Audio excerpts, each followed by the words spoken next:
welcome to Not Dead Yet. You're someone who I've got to know a little bit through Impact 11's community. And one of the things I've been fascinated by getting to talk with some of the other speakers from that group is like public speaking is one of those things that's listed as like the number one fear for most people on earth. And so what's made you decide to walk toward that and empower yourself to share your story? And I guess a little bit of a background as well. Yeah, it's interesting because when I first had to do anything in public, I definitely did not want to speak. The first couple basketball. So my background's in basketball. I started a basketball training company out of my college apartment. So you think like summer camps for kids, but at a pretty high level. Okay. And I remember the first event that we did. I didn't want to speak at all. I had all the other coaches speak. I didn't want to do anything except for be the behind the scenes guy and organize the camp, be the director, handle all the back end stuff for the event. And I think just gradually, as I built the business, I knew I had to be in front of people. I had to speak, had to explain the drills, had to demonstrate. And I think I just gradually got more comfortable with it. So I had, before I ever stepped on a stage, I spoke at basketball camps and probably in front of at least 50,000 kids over the span of about 15 years. So I had that experience as a stepping stone into the world of public speaking. Okay. So that's what first kind of kicked you into it. Yeah. It was. I love speaking at our coaches' clinics. It was just something that we'd run coaches' clinics, or you think like a coaches seminar is another way to put it. That's maybe used in different industries. And I always enjoyed being in front of 400, 500 high school coaches, explaining the drills and the concepts and skills that we were teaching on the basketball court to help players improve their individual skills. And I went through a journey of adversity, we'll say, which we'll probably get into during the chat today, and that kind of uh, made me shift my purpose in life. I realized I had a different purpose in my life, and that was, instead of building basketball players on the court, it was to build people and to build leaders out in the world. Mm. No, I love that. So, I mean, yeah, if what's let's talk about the dark times. Like what's the shift, right? Because there's something, for me, it was a couple years there of loss of my father and some sports injuries that led to total knee replacement, not being able to compete anymore, and really having to figure out who I am away from what I'd been able to do up to that point. I mean, what Yeah. was your self discovery journey? Yeah. My journey, as you unpack it, you realize that you were going on it all along. And then you hit like this inflection point, right? I, uh,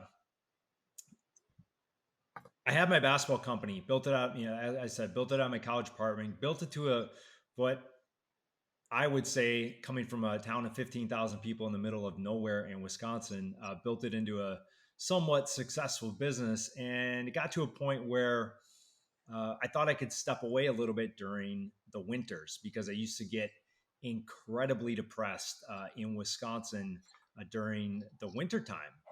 I know you're in St. Louis, right? Yeah, Yeah. So, Midwest, East Coast, this is common that people deal with. It's called seasonal affective disorder, yeah, where the the old sunlight, SAS. yeah. So for people who don't know, the sunlight stimulates certain things in your brain, and I don't know the exact science behind it, but I know it's all connected to vitamin D production, melatonin, and melatonin affects your serotonin levels. And so when you don't get sunlight, this can reduce your mood. It can, create depressive states for certain people. There's a lot of stuff that goes into it. So, anyways, I dealt with depression my whole life, and I got to a point where I decided I could not take another winter in Wisconsin anymore. And so I picked up and I moved out to LA. I thought I was going to be there for a few months and then moved back when springtime hit. And what happened was I got out there, and after a couple of months, it was January, it was sunny out, and I was feeling way better than I'd ever felt before in the winter. And I decided to get off an antidepressant medication that I'd been on at that point for about 14 years. Oh And shit. getting off of it was quite literally like getting off of heroin. What were you on? It was Effexor. Hmm. What is it kind of working as? Yeah, it's an SSRI, so a comparable one that's a lot more popular would be something like Prozac. Okay. That right, and so I decided to get off of it. It just threw my brain and my body into a state of chronic emotional instability. I would go from laughing to crying to crippling anxiety to debilitating depression, all within a couple of hours. And so, as you can imagine, being in that emotional state, I was not present in the world. I wasn't present at No. work. I wasn't present Anywhere. in personal life, right? And I felt like I was going to war in my mind every single day. And so I picked up a mindfulness meditation practice and committed to that consistently for a couple of months. And after a couple of months, I realized why elite athletes like Kobe Bryant, visionary CEOs like Steve Jobs, luminaries like Oprah, all have attributed some form of a meditation practice to their level of success. And I realized at that point that there's probably going to be a shift in my life. And as I said before, I think I knew I was going to eventually uh, graduate, I guess, from building basketball players to working more with people and leaders. And so through meditation practice, you've been able to kind of get through, I guess, the withdrawal systems and get back to being able to focus your energy on where you want to go.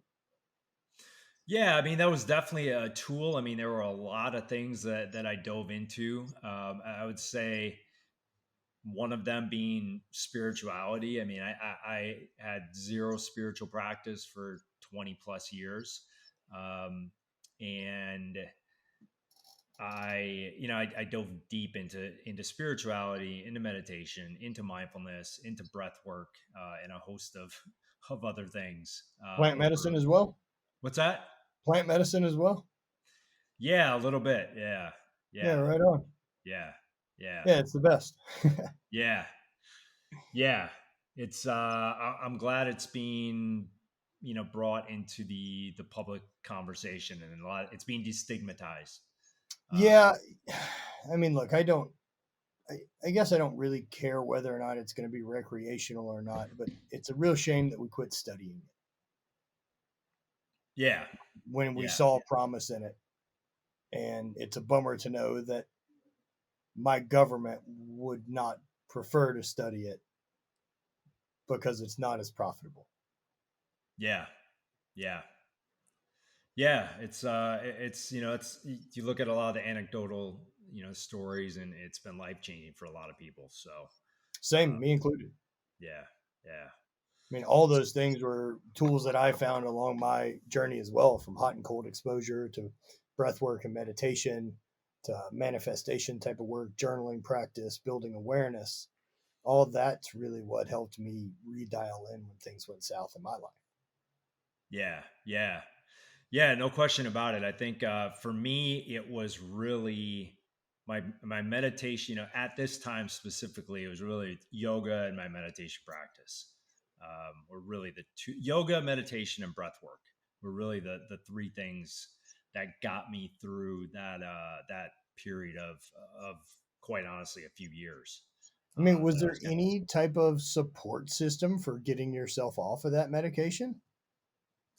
No, I mean, because you go to a doctor or a psychiatrist and they tell you the reason that you're experiencing withdrawal is because you're not on the medication, when in Yeah, no shit. reality, like, it's so there's not really. And I mean, I learned a ton about uh, holistic approaches to mental health through supplementation and adaptogenic mushrooms, not psychedelic mushrooms, but like Sure. reishi and cordyceps, lion's mane, um, ashwagandha is another big thing, but that can supplement this that don't have the side effects of medication.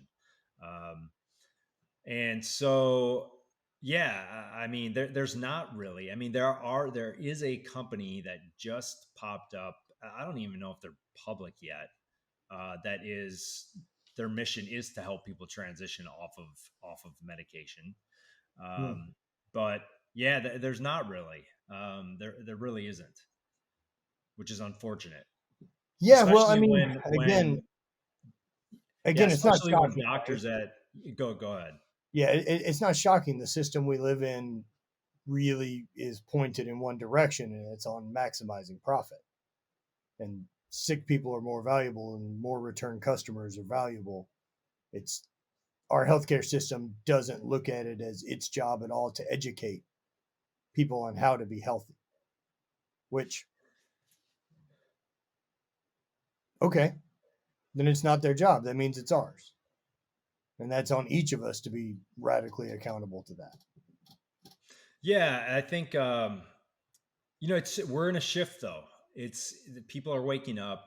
I'm actually there's a pharmacy chain in Wisconsin, a guy that I got connected to, who's they are completely revamping their entire strategy from like a medication pharmaceutical based pharmacy to helping people transition off of medication. And the first when I was talking to him about this, and they have 80 different pharmacies throughout the state, and I think some in like Illinois and Iowa, right? And I was talking to him about this, and I said, I'm like, I'm bored for this. Like, this is awesome, but like, how are you going to make money? How is this going to be profitable? And he actually shared with me that pharmacies they can actually make a higher profit through high quality, well sourced supplementation, helping people, and in addition to educating people on nutrition and diet and Mm. exercise. Uh, they can make a higher profit margin on that over selling pharmaceutical medications, which I was shocked by. I And also would be shocked by but it. Well, it makes sense that the pharmacy itself doesn't make the money that yeah, yeah. Ozempic does. So there's there's going to be a shift. Like people are waking up to this, right?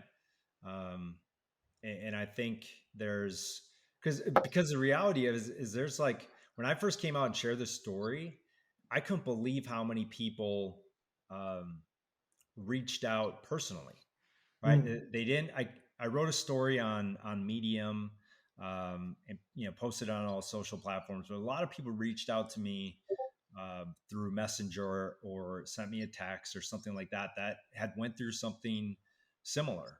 And I think the shift is coming because we're having conversations about it, and we're being it's being destigmatized.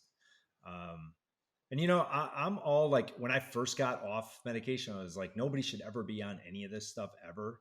And I'm like coming around to the fact that like there's a time and a place with the right Yes. strategy. Like if you went through something super traumatic, whatever it is, like or something that you can take as needed. Because the reality of it is like, you know, we're all dealing with big T, little t trauma, something that, has disrupted our ability to self regulate. Right. Right. And, lots of time, can we navigate that through exercise and meditation and a spiritual practice and things like that? Yeah. I think a lot of us can. But there's a time and place. Like, I do take stuff off and on as needed. But because when Still I was, SSRIs or what's that? like still SSRIs? No, it's a medication called gabapentin. Okay. Yeah, I'm Yeah, familiar. yeah, yeah. So, um, but I think because people they're waking up to the side effects. Like there's a reason the medication that I was on got a black box warning from the FDA. It's because there were women who were taking it that were having who were pregnant, and they were having children with birth defects that were linked to this medication. Like, and so, um, I think everybody's got their own journey. Everybody has to make their own decisions as to what's best for their health. But I think, at the end of the day, you're never going to heal the root causes by covering up symptoms because they're never going to No, be brought to the surface. no, I agree with that completely. That, I mean, as long as our system continues to want to sell people on the band aid to cover the wound instead of actually fixing the cause, we're going to stay in this. And I don't necessarily think that that's, I mean, look, I believe it's our fault too, right?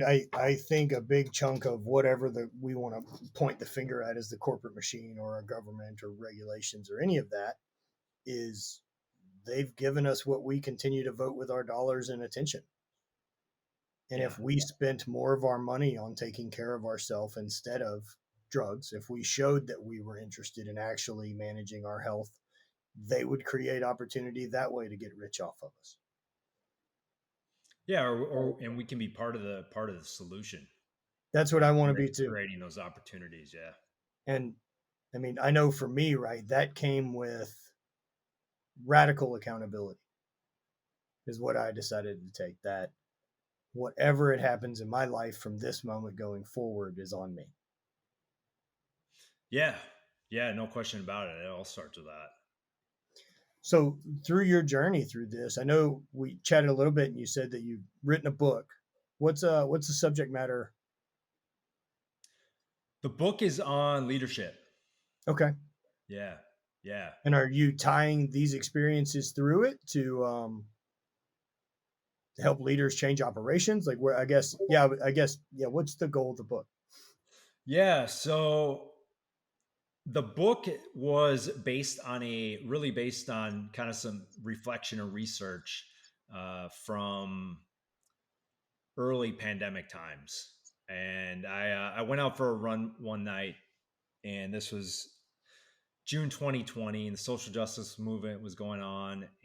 and we had a curfew that night, and I was out on the run, and everything was dead quiet. The intersection that's usually incredibly busy next to my apartment was filled with our National Guard and with armored vehicles and assault rifles. Like it was, so I was out on this run and I saw all these things like the isolation, the uncertainty, the social justice movement, the virtual work environment, the pandemic, like all these things were colliding at once. And I kind of had a few realizations. And number one, obviously, was that COVID was going to change everything. The world that we once knew, we're never going to go back to. Nope. Um, the second thing that I realized is that leaders have never faced more things at once. One of these things would have been tough to deal with, but Mm. all of them happening together was unprecedented. And the third thing is kind of this old leadership paradigm where uh, shareholder profits and KPIs drive all decision making. It's gonna die, right? If leaders continue to follow this paradigm, being profit driven versus being purpose driven, they're gonna lose themselves because they're gonna be burned out. Because the reality is, if you look back, I could really take a step back and look at it, like they're not fulfilled. Um, and they're gonna lose themselves. They're gonna lose their people. They're gonna lose their stakeholders. They're gonna lose internal and external stakeholders. I think we're living in a world where, especially the younger generations, like uh, they want to work for and they want to buy products and services from organizations, from companies that are a force for good in the world in some way, shape, or form. And Yeah, so I it was think born out of those three I think realizations. that's true, and I do think we're waking up to it, right? But I also think at some point as consumers, yo man, we're lazy. And we've proven that more than anything else that there isn't any news that's going to come out about Amazon at this point that makes us not use that service. Yeah. Yeah. It's too convenient. I mean, yeah, I thought about it, right? Like small shift alternate reality. If like in the mid 60s, What if Americans really stood by the line and said, I'm not going to buy my shit at Walmart. I buy my shit from Bill. Yeah. Bill lives down the street from me. I understand it's a little bit more expensive, but I know Bill. Yeah. What if we would have committed to that? Yeah. We just didn't. Right. And so we killed our own communities and we isolated ourselves and we've become a everything get delivered to us. We love the convenience of it and the bubble it traps us in. The problem is that's where also all the anxiety and everything else lives is through that isolation. Yeah, I don't think we had the awareness back then either, though. I mean, I don't know. I wasn't around, but Sure. I think the awareness the awareness I is mean, there was definitely a push to like big box stores coming in and kicking out mom and pops throughout cities, you know. yeah, yeah. But I think at scale, the awareness wasn't there, and like the compounding effect of it. And I think the younger generations are more aware, and and soon those people are going to start coming into decision making roles, if not Mm-hmm. already. Right. Not if the Although, old guard can help it. They're trying like hell to hold on the best they can. yeah, Yeah, it's pretty ridiculous. No, I love that. I think that heart forward approach is really going to what's going to drive it. I mean, it is the world that I would prefer to live in. And so that's the energy I'm going to put out. And that's definitely the energy that I want to see people catch awareness of and realize that it's possible to operate that yeah, yeah. I mean, the reality of it is like business is a vehicle, right? How are you going to use it? Are you way. going to Mm-hmm. use it just to maximize profits, or are you going to use it as a vehicle for purposeful, meaningful work, a place of connection and belonging and community and being of service, right? And I think at the end of the day, all the research shows this, and this is where it comes down to awareness. Is it's like at a certain point you have to have the awareness that the next thing is the next $1 million, the next 10 million, the next 100 million is not going to make me happier. Right. At the end of the day, it's like every single thing that we do is to create an internal feeling, right? Every single thing. We just don't know that the external thing that we're going after, that we're chasing, is not going to fill that hole that's inside of us. And I think, when more leaders become aware of certain actions and decisions, uh, that's when everything shifts, right? But it comes down to awareness. It comes down Yeah. to the internal game that leaders play, and it starts with building that self-awareness. So within like big corporations like that, where do you see the biggest lack of awareness that they're missing?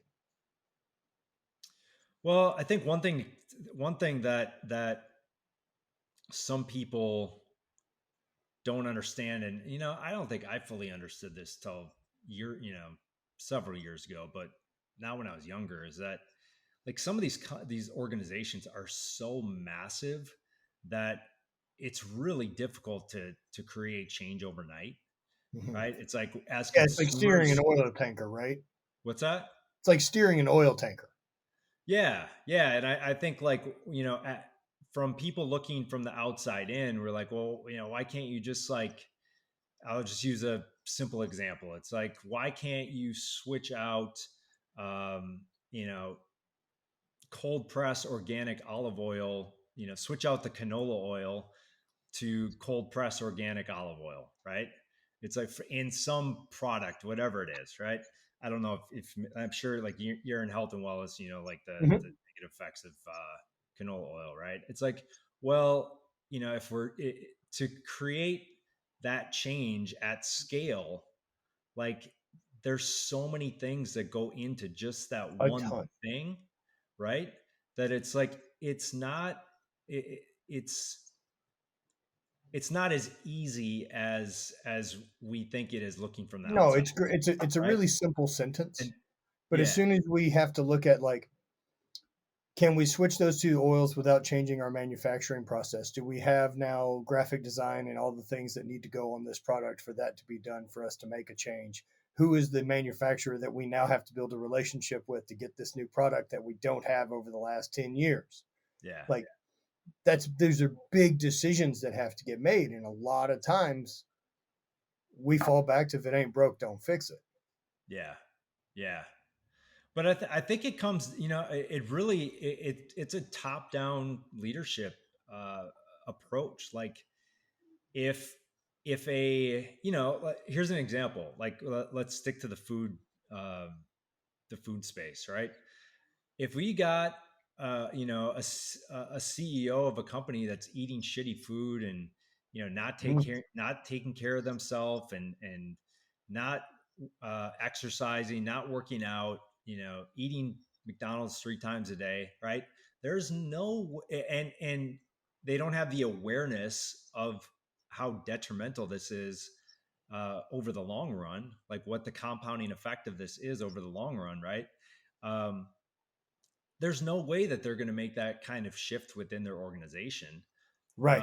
So again, a theme I keep pounding on is this awareness piece. It's like we don't we don't know that we're actually supposed to feel good from the foods that we eat because we've been feeling shitty for so long. We don't even know what it feels like, Yeah, right? I think that's a huge thing that we deal with, right? And I think that's what we see with low testosterone or the amount of cortisol that we're constantly dealing with, because we don't know how to downregulate. We don't know how to actually manage our stress. We don't know how to feed ourselves to actually like fuel your system so that it runs well.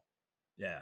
Instead of everything I put in my mouth needs to be mouth pleasure and satiate comfort for me, because I don't find it anywhere else in my life. Yeah, 100%. Yeah. Yeah. And so to create that change at scale, it starts with whoever's leading the organization. Like they Agree. have to be the one, they have to create a personal change first before there's ever going to be an organizational change. Otherwise, there's going to be a disconnect in values. And if there's a disconnect in values, there's no way it's going to change at scale. I think there's a certain amount of success you can have from the do as I say, not as I do. But if you're going to really try to create something, you've got to lead. And I mean, I think the best organizations end up operating like a community anyway. Yeah. It is this group effort to achieve the same goal. It is this community. It is this colony. It is this hive. And the leadership makes a ton of difference. If the leadership shows I'm not impeccable with my word, or if it shows that I don't value my health, yet we sell something that's contradictory to, I mean, anytime there's something out of alignment between the what you say you do and what your actionable evidence tells the rest of the people you're actually about, creates little micro fractures in that trust and the ability to believe the vision. Yeah, no question about it. And I think the trust is such a, I don't know, for me, I've taken it for almost like taking it for granted, from the standpoint of just being on teams my whole life, being an athlete growing up, right, running a small business. Like I think I've just always had it. And I think I didn't realize how big of an issue it was until a few years ago. There's this lack of trust, the lack of trust creating disconnection, the disconnection rippling throughout a team or a culture or the whole organization. And so it's, yeah, it's huge. It's huge to have a leader that, your actions align with your word.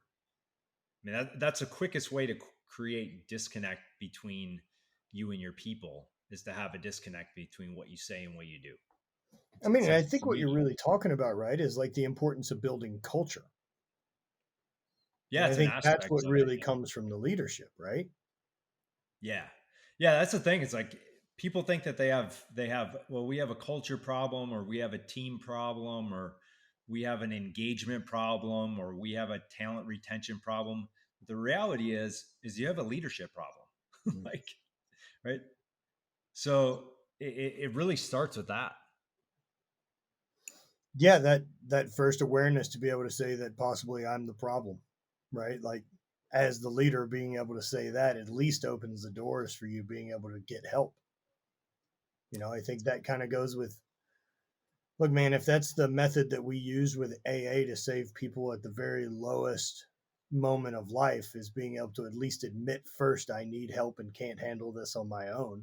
Why would that still not be useful for the strongest people, like Yeah, trying to I think, continue to make progress? yeah, I think that the vulnerability aspect is huge. It's like, we live in a culture where we've kind of been conditioned to believe that if you're strong enough, you don't ask for help. If you're strong enough, you aren't vulnerable.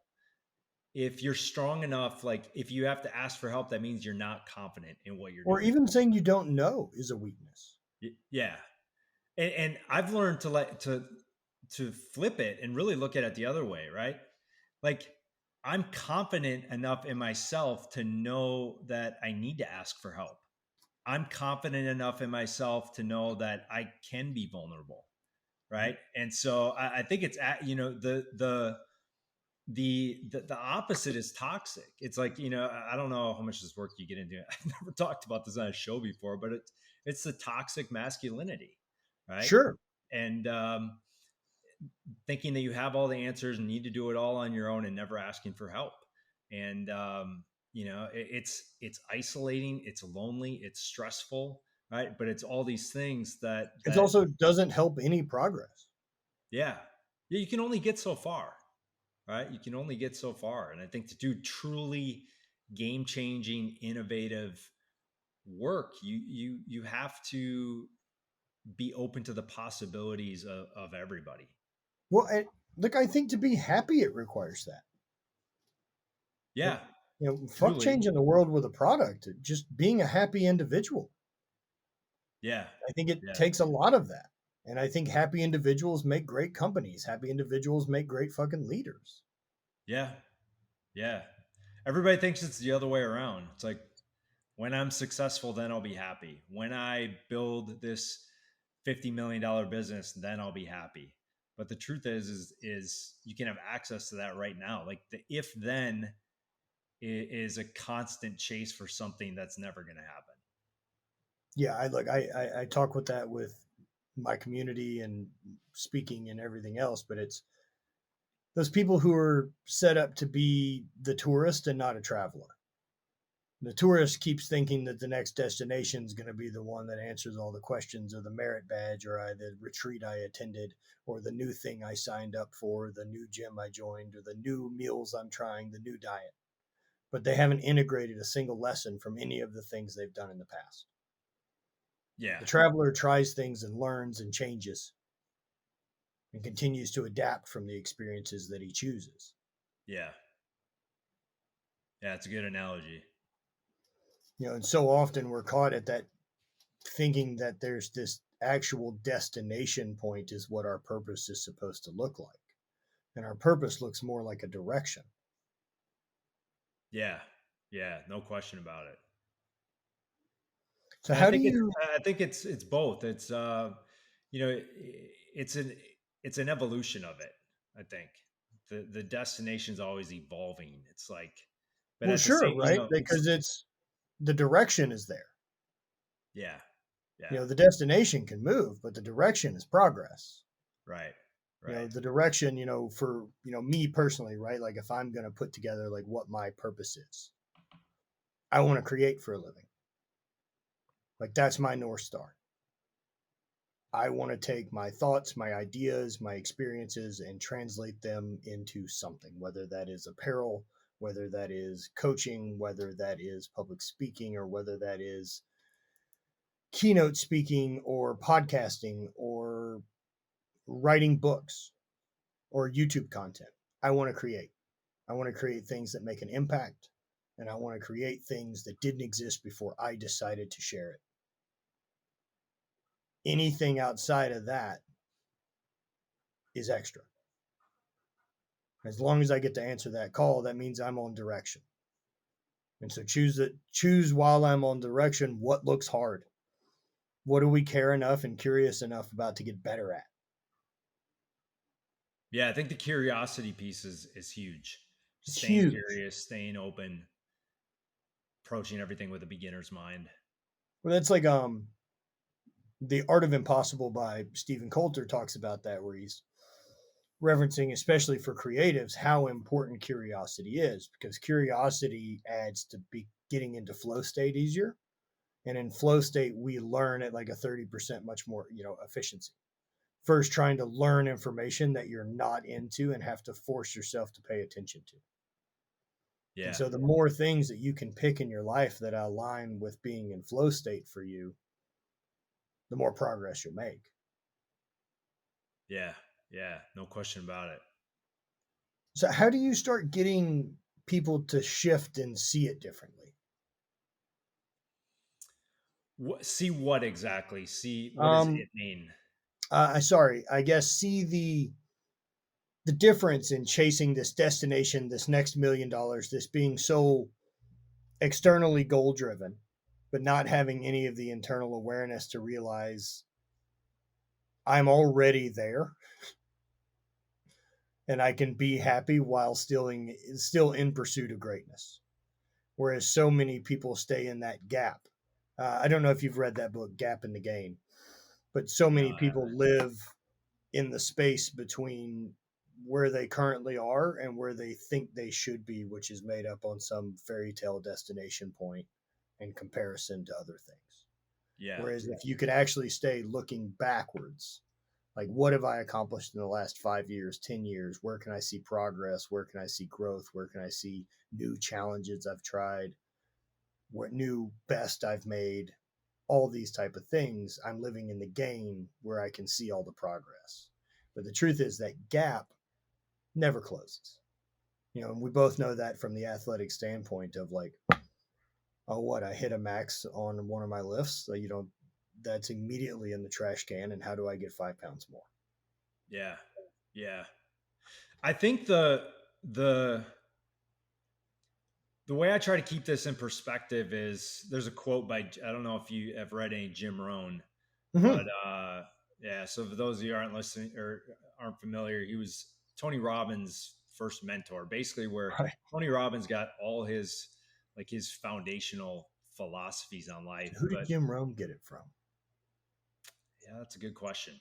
From Somewhere. God, what was his name? The first guy that he worked for that did like door to door sales for him, selling Like like Zig Ziglar kitchen or any of wares. that, is it? No, I can't remember what his name is, but it was in like Idaho or something. But he has a quote in one of his books, and the quote is, "Be grateful for what you have while you pursue all that you want." And I think that helps us. Like I try to keep that in mind all the time. Man, that's a really good It's sentence. phenomenal, Be right? grateful for all that you have while you pursue all that you want. Yeah. Yeah, he's his stuff is timeless, and I think that just helps you, you stay. It's helps you live in both spaces while also being fully present in the moment. Right? It's like I'm keeping this vision, this ever evolving vision of my life, of my business on one side. I'm grateful for everything that I have on the other side, and then in the middle of that, I'm fully locked into the present moment. And What does that so look like for you? Like, what is that life you're trying to create? Like, what's the dream life we're creating? And what part of the journey are we currently in? that's a good question. I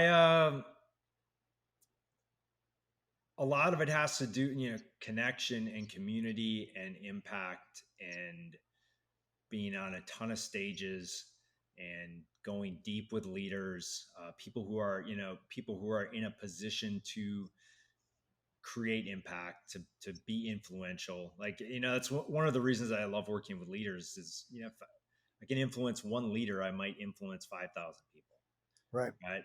Because they create the change, it creates change at scale. And so, yeah, I think it's all those things. It's travel, it's learning, it's diving deeper into spirituality. It's a bit. I guess I would say like few big things that I'm really focused on right now are a spirituality and just like really continuing to continuing to study the path. Um, the other thing is really just connection, community, belonging, really surrounding myself with like-minded people. I think those are Mhm. really the two big things that that is the vision. No, I love that. Um, so as you get started in doing more of these speaking engagements and getting a chance to interact with these leaders, how do you manage to deal with the imposter syndrome that pops up with that? Because I know for me, it's always been there because I know my own history. And while I have all the self belief in myself, man, that voice is still plenty fucking loud about like, what are we doing in here? Yeah, I think I could answer that in a couple ways. The first one is the one thing that I've realized is that being somebody who spent time with NBA coaches, NBA players, like I've spent time with the best of the best in the basketball world. I've coached teams, I've run a small business, and the reality of it is that like especially at a personal level, the challenges that I've had to face and overcome as a coach, as a leader, as an entrepreneur are really not that different from Sure. somebody leading a 10,000 person company. They're really not. And it took me a while to realize that. And so realizing that that gap was not even close to as far um, close to as big as I thought it was, and also realizing that one of my strengths is that I don't come from the same world. I come from a completely different world, and I think I don't know about you, but all my best ideas never come from the space that I'm actually operating in, right? And so I think that's Describe that a little bit more. I'd love to hear more about that. yeah. So like when I was in the basketball world, a lot of I didn't read anything about basketball. I read about I was reading about leadership and about entrepreneurship, and I was trying to like, bring these concepts like something from Patrick Lencioni or something like that into or John Maxwell into the basketball world, right? Mm, And so um, and now I'm trying to take concepts that are not you're not going to get at business school, right? Into the business space, like being able to operate more mindfully, being able to be detached from emotions, right? So that you can be right. objective, so that you can make better decisions, right? Taking practices that are not necessarily traditional in a space and bringing them in from a different perspective. I like that a lot. Yeah, both of us coming with the athletic background, man, what incredible skills are taught there. And one of those big gratitudes and awareness I had was just how lucky I was to have been dropped into a machine that responded the way this one did as an athlete. Because through that hard work, delayed gratification, um, the seeing growth from suffering and discomfort. That's what really prepared me when my athletic career ended to go into entrepreneurship was being able to see like, oh, there's all the recipe to greatness. It's being able to do that. It's being able to practice so that you can make good decisions when it becomes time. Yeah, And as a business, it's a little different, right? Because it's you're not practicing yoga to ever compete in yoga. You're just practicing yoga to become a better practitioner of yoga. And I think that's the way we should look at self development in every aspect, in our ability to communicate ideas, our ability to translate motivation to our employees. Being able to use that same skill set that makes you great in one place, man, and copy and paste over really well. yeah. There's a lot of overlap. I mean, there's a reason that business leaders have leveraged the sports world for things like culture, mindset, and leadership for years, because coaches are some of the coaches are the best at helping their players maximize their potential, right? Hmm. And so there's a lot of crossover, no question. Um, Now, when these leaders tend to, show up without the awareness to take the accountability that they're the problem, I mean, where's the finger pointing start, and where are the excuses that they're using that's holding them back? I'm not. Can you rephrase the question? I guess before a leader would have the awareness to start saying, "Oh shit, I'm the one who has to change to fix all this." Where are those typical pitfalls that they find themselves in with passing blame and I guess perhaps the lack of progress, lack of success on something else? Yeah, I think if I'm following you, like where's the inflection point of change? Hmm. And I think it's is that what you're Yeah, asking? yeah, Yeah, yeah, yeah, yeah. yeah. I think it's I think we change for one of two reasons. We change because we're pulled by a compelling vision or we're pushed by pain. And the reality is like a lot of us don't change until we're pushed by pain.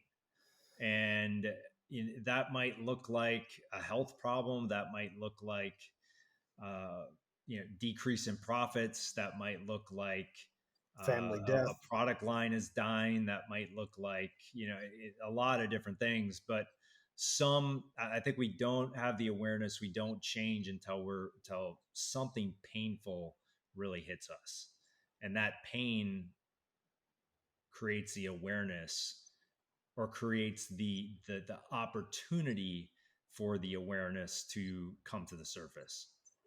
So how do It's we it's a get mirror. people Everything's a mirror. so how do we get people, because you said there's two options for change, right? One is being completely drawn towards something else.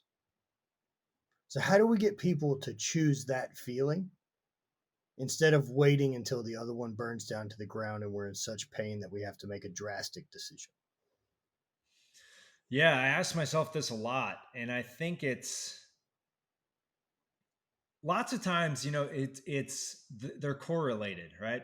The pain creates the compelling vision, right? And so I think there's a lot of it.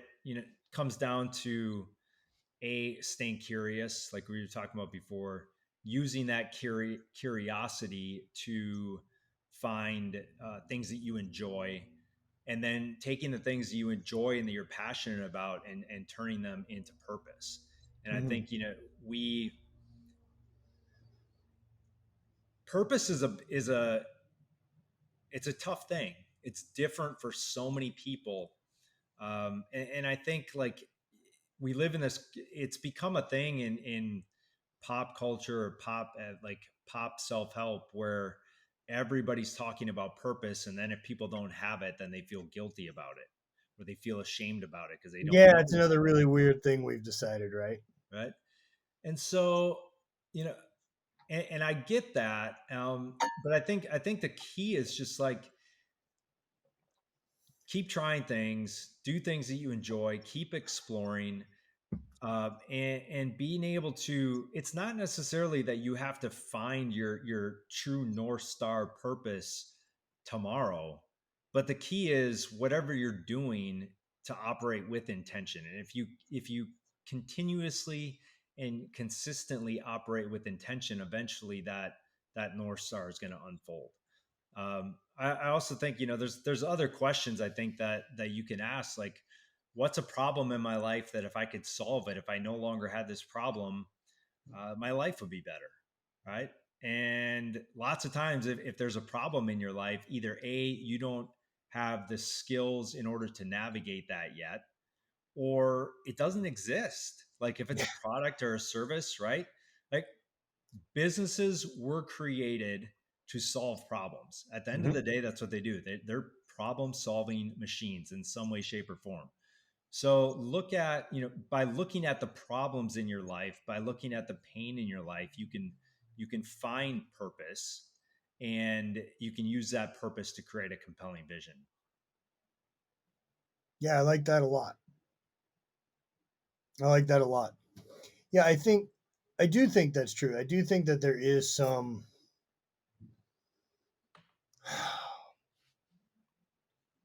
there is some part of our culture that's got this weird idea that you're supposed to have it all sorted out by the time you're 20.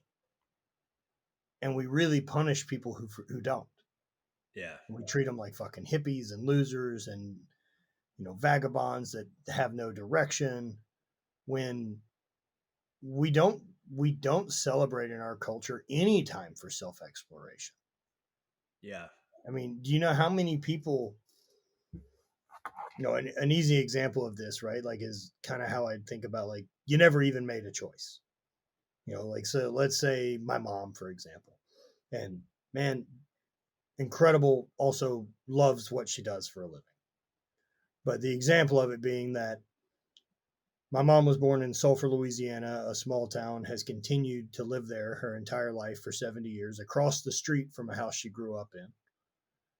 She's traveled a bit, and she's been a teacher for 35 years. And now her mom was a teacher. And so, like, how much of anything in her life is a choice instead of what was already whittled down choices from the generation before her? And Yeah. so, when people start, like, you have to explore. And I think she got really fortunate that loves her life and was able to follow that. I knew for myself that what I was looking for wasn't there. And I had to be honest with myself about that. Now, does that mean if I want to move away, try new things, explore different opportunities, that I don't still get the safety of deciding to go work in the refinery in my hometown? Because there's safety to that. That will be a 65 to $85,000 job that I don't have to think about. I can show up to and get considerably fatter every day of the rest of my life until I'm dead. And I'll go to the same place every summer and I'll spend all my time away from that job bitching about that job. Yeah. Or I go experiment and find purpose. I mean, man, I'm a kid from the mid 80s, from 1983 in Louisiana. Like Scottish Highland games shouldn't have been my thing. Like I got way off the beaten path to find that one. And man, I recommend people should explore. Yeah. Yeah. No question about it. It's it definitely opens your mind to possibilities. And I think it creates that mental state. I think yeah, it's super important to, when I was, because the truth is like we all want to, inherently we want to be the best at whatever we're doing, right? Even if we don't know that consciously, subconsciously, that's there. Like we I mean, do want. you think people, I don't know that I believe everyone really sees it. I think a lot of people go through the motions. I think people are plenty unaware and they just show up on autopilot. Well, I agree, but I also think that that's because they're not aware, right? I mean, Correct. Yeah, yeah, I'm with you. there's so many different things that go into it. But where I was going with that is like, from a parenting perspective, I mean, I can't tell you how many times I was in the gym with a parent or having a conversation on the phone with them about their kids, and the question was always, well, how do I get Billy to practice more? How do I get him to work harder? And it's like, and I my answer to every single one of these parents was always, maybe your kid just really, maybe they don't love basketball, and that's Right. okay. Like you need to pay attention to what your kids do and not pay attention to what they say, and provide them opportunities outside of basketball, whatever that might be, in the arts and science and music, whatever it is, and pay attention to what they actually gravitate towards. And when you actually see them through actions, through them demonstrating to you that they are passionate about something, then go all in on that and support them in that. right? And realize too that, right, your reactions to those things will inadvertently shut other doors. Yeah, I mean, I think about my parents were great, other than whatever the weirdness that comes from growing in a small southern town in Louisiana to parents born in the 50s. We have all those things where there are some racist things. Yeah, man, I grew up in a small southern town in Louisiana. Um, I remember my dad talking about sports and stuff like when I got to middle school. And like I knew I was going to be trying out for football, but I specifically remember hearing like in a throwaway sentence, we're like, as long as we're not going to be a band queer. And yeah, like, what little mark that puts in my book of a direction of like, what does playing instruments mean?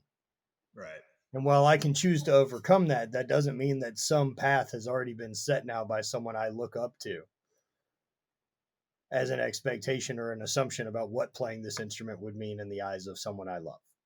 right. And then you need approval from. Sure, or permission. Yeah, And yeah, we don't need either.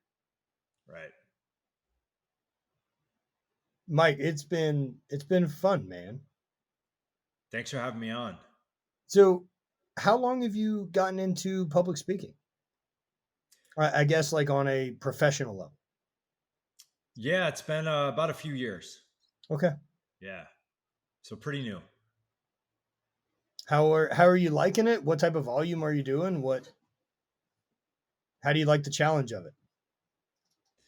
Yeah, I love it. I think one of the things that I enjoy about it is having to create new content based on discovery sessions with clients, Hmm. and being able to customize things to match whatever their needs are. And so I think like you talked a lot about I want to my north star is to be a creator, um, and that's always going to be my north star to create essentially be in this creator economy, right?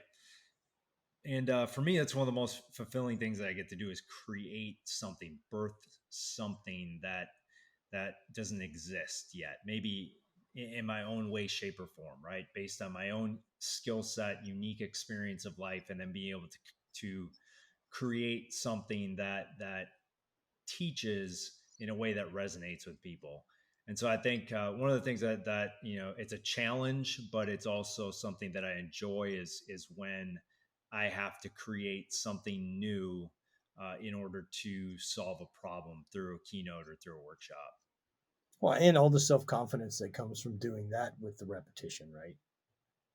I Yeah, mean, I yeah, think one of those things we skipped over from the athletics, but man, what a great thing to understand is that repetitions are what really matter.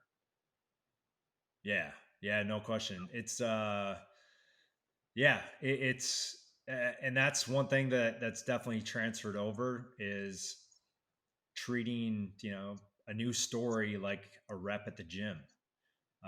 Like I just had to write a new clothes for a talk the other day, and I'm getting my reps in just like I would be at the gym. And it's I got it all written out in a notebook, and every time I go through the story or the close, like I'm crossing one off the list and treating it exactly like as a workout, because it is just a different medium.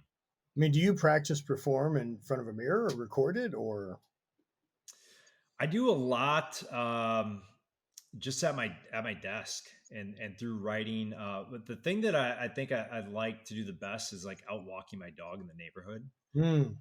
just to be moving. I think Stephen Kotler talks about how when he has to prepare a new speech, he does it while hiking, right? And I think it's awesome to be able to do something like that do it while moving, do it in motion, do it while you're in your body. Yeah, It's a using great that way to flow do it. state is the advantage to build, to learn faster, to Yeah, be able to grasp information better. Being a strength athlete for a number of years, I wouldn't say there's a ton of cardio in my history. But over the last couple of years, I've changed quite a bit to more endurance focused. And I couldn't get over how much I really grasped of information. Like if I was on a trail run or if I was on a long bike ride or something like that, if I just had headphones in and getting a book listened to, man, I pick it up differently and I'm working it through my head. And I think part of that is just because I'm giving my body something to do and my heart rate's elevated, which means blood flow to my brain's elevated. It means I'm thinking, I'm sharper, I'm paying more attention, I'm more systems on, but I'm doing an activity that doesn't require a lot of me being present. Yeah. Do you know what I mean? Like, because pedaling a bike, especially if I'm not on a technical trail, just pedaling. Yeah. Happening to be outside and in that good space. And I think all of that stuff too is, I think all those are higher vibrational activities. Those are Yeah. all things that are good for us. And so in that state, of course, we're rewarded with better ability to learn. Yeah. Yeah. I don't know what the science is behind it specifically, but I know there's definitely science behind being in a heightened emotional state and our ability to learn.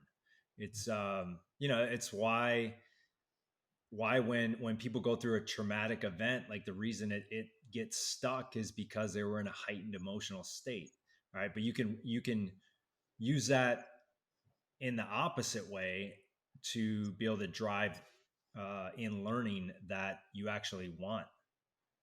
Right, right, right, right. I think,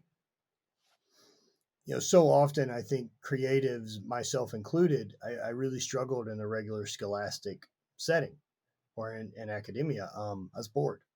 I wasn't interested in the material. It didn't turn me on. And so therefore I believed I was really stupid for a number of years because Hmm. I don't learn in that form. But over time, when I realized the things that I do learn well, whether that was athletics or anything else, I'm like, oh shit, if I find something that I'm interested in and obsessed with, I'm untouchable. Yeah. So only give my energy to things that ring that bell. Yeah. So with a couple years into this, as I'm Yeah. just getting started. Yeah. So like with Impact 11, I've been with them for a little bit, and I've done a couple speaking engagements over the last 2 years, probably 6 or 7 total. Okay. And now looking to get into this world of it. How has your experience getting into the industry been? It's been, it's been a journey, man. It's been a journey. It's up and down. It's a roller coaster. But I think you just gotta stick with it. At a certain point, things start to take off. Doors start to open. People start to talk, and yeah, it's a balance of being patient while you focus on the progress. You focus on the work every single day, and taking it back to the Rohn quote, just being grateful for what you have in the Yeah, moment while you pursue all that you want. for sure. Well, dude, on that note, we'll wrap it up. All right. Mike, where can people find you? Where could they get in touch with you online or grab your book or anything? Yeah, best place is at Who Is Mike Lee on LinkedIn or Instagram. You can grab the book on Amazon. Comes out November 21st. And what's the name of the Uh, book? Name of the book is called New Rules for the Future of Leadership: How the Bold and Driven Can Elevate Engagement, Win the War for Talent, and Create a Culture of Belonging. Yeah, I love it. I love that. I hope that we start seeing more culture driven stuff. And maybe we keep it away from the cult side. It's